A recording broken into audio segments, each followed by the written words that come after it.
Unfortunately, nothing quite as dramatic as yours. But I gave money for real estate in America. And then story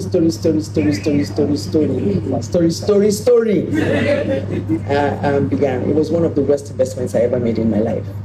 The second worst investment I probably ever made in my life was when I looked at the amount of jewelry I ever bought in my life. I thought, there goes all the properties I could have owned in here and Korea and all over the world. So I learned very quickly, actually, because I also didn't grow up in a corporate world. I had to learn how to manage money.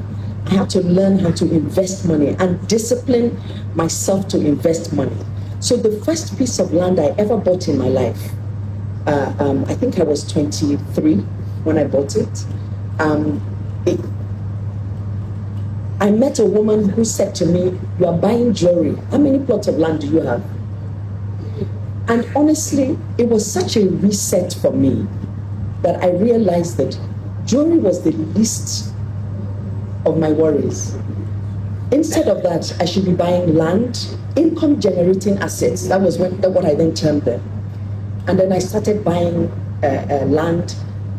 I didn't go and buy land 1 billion. When they tell me land is 2.5 million a plot, I'll say give me 20 plots. All that land that was 2.5 million naira a plot is now something like 20 million naira a plot, or 30 million naira a plot, or 40 million naira a plot. Just put it there and look away. Put money into monetary instruments and look away. Honestly, there is nothing as good as doing that, but it requires a tremendous amount of discipline.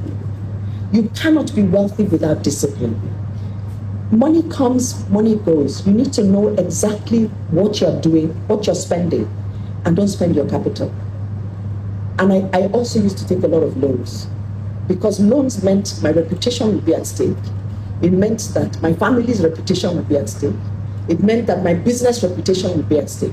So it meant that I had to hustle 100 times harder than everybody to make sure that I could pay back that money. And I did. I always did. And I'm grateful for that. Amazing. Congratulations. Thank you so much for sharing that.